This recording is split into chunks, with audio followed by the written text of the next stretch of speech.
Constitución Nacional. ¿Qué es la Constitución? La Constitución Nacional es la ley suprema. Esta ley se expande a lo largo y ancho del país. Establecen derechos y garantías fundamentales de los habitantes de la nación.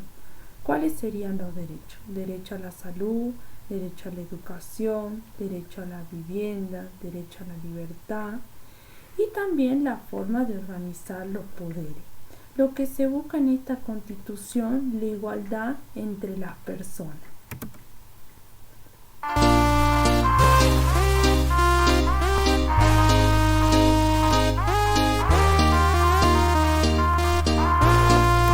La Constitución Nacional tiene dos características. Una de las características que tiene que ser rígida, es decir, que impide que los legislativos no puedan cambiar la Constitución en su totalidad, pero sí pueden hacer reformas parciales. Y la otra característica que tiene que ser escrita, es decir, que la Constitución no puede ser oral porque si no, no sería segura.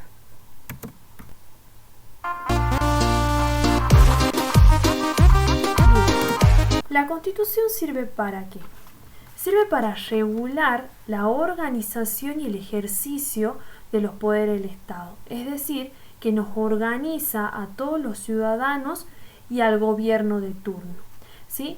También sirve para regular, ¿sí? Para asegurar, a cada ciudadano sus derechos y libertades, ¿sí? El derecho a la salud, el derecho a la educación, el derecho a la vivienda, ¿sí? Todo eso nos va a garantizar la Constitución.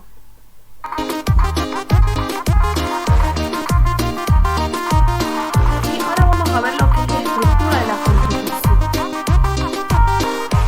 Esta Constitución, ¿sí? Está dividida en tres partes.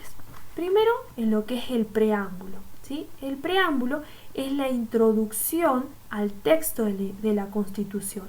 Es decir, es un texto que encabeza, ¿sí? Nuestra Constitución Nacional, en el cual, ¿sí? Va a declarar los valores que deben respetarse, ¿sí? En este preámbulo vamos a encontrar el por qué y con qué objetivo se hace la Constitución, ¿sí?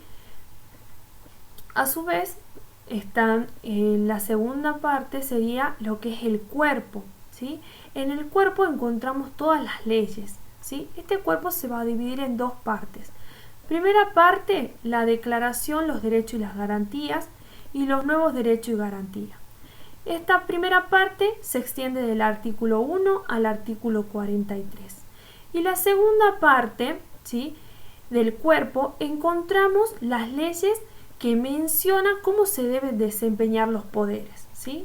¿Los poderes cuáles eran? El poder legislativo, el poder ejecutivo y el poder judicial, ¿sí? Esta segunda parte se va a extender desde el artículo 44 al 129. Y por último tenemos el apéndice, ¿sí? Se forma ¿por qué? Por las denominadas disposiciones transitorias, ¿sí? Y que contiene y también contiene la parte final de la Constitución.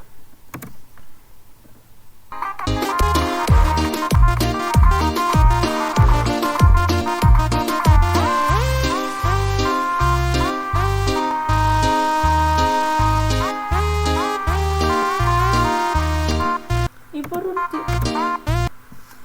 por último, vamos a ver la reforma constitucional. La reforma la primera reforma fue en el año 1860, luego continuó en 1866 y en 1898, en 1957 y por último la reforma de 1994 que hoy actualmente está vigente.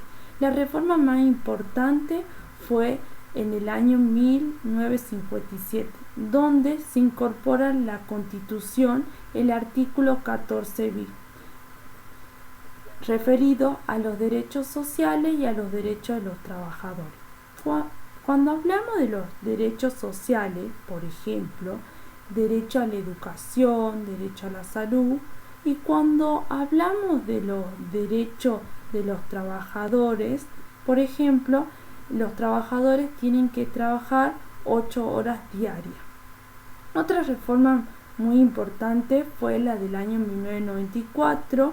La misma dio jerarquía a los tratados de los derechos humanos. Por ejemplo, todos los seres humanos nacen libres e iguales, y eso sería todos alumnos.